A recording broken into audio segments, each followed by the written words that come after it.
This is Joy of Heaven, Saint of the Day for November 21st, as we celebrate the feast of the Presentation of the Blessed Virgin Mary's Day.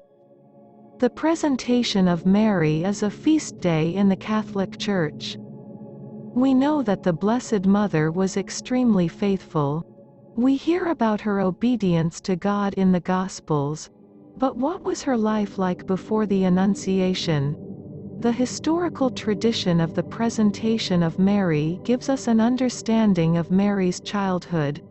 There are no reliable historical references to Mary's presentation. Yet, the theological significance remains. Mary's yes to God and his plan for her life began long before the Annunciation. There are no biblical or reliable historical records that depict the presentation of Mary. An account is found in the Protoevangelium of James. The Protoevangelium of James is an apocryphal gospel that is not considered to be inspired by God. A vision by Blessed Anne Catherine Emmerich also upholds the description in this account. Nevertheless, it is important to understand that church dogma does not require believers to believe in the presentation of Mary. That being said, the theological richness and historical tradition of upholding the feast make for beautiful contemplation. According to tradition, Mary was presented in the temple when she was 3 years old. Her parents, Joachim and Anne, had suffered from infertility. When they finally conceived Mary, they dedicated her to God fully in the temple. This is similar to the story of Hannah in the Old Testament. Hannah promised to dedicate her child to God in the temple if she had a baby. She did, and she upheld her end of the promise. Her son Samuel ended up being the leader and prophet who would anoint Israel's first 2 kings.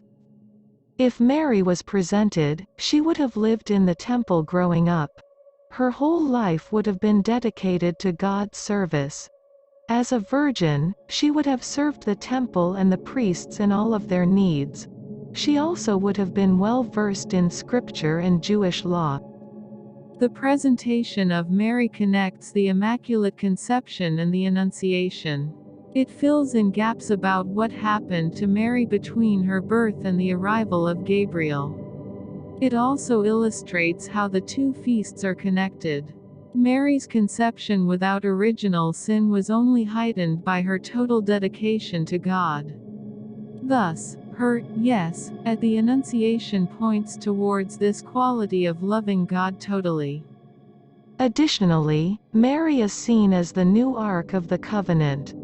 The Ark of the Covenant was the container that carried God's presence in the Old Testament. How exciting that the new Ark lived in the temple also.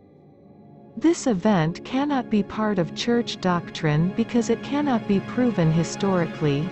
However, the theological significance is so strong that the Church decided to make it a feast day in honor of our Blessed Mother.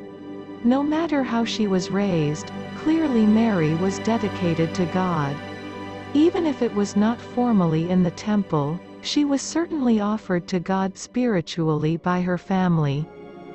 Our Blessed Mother is a wonderful intercessor for any intention.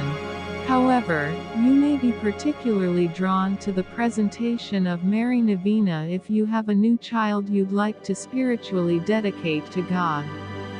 Couples who are experiencing infertility may also enjoy the presentation of Mary Novena. You can pray for Mary to intercede on your behalf for a baby and promise to dedicate them to God in return.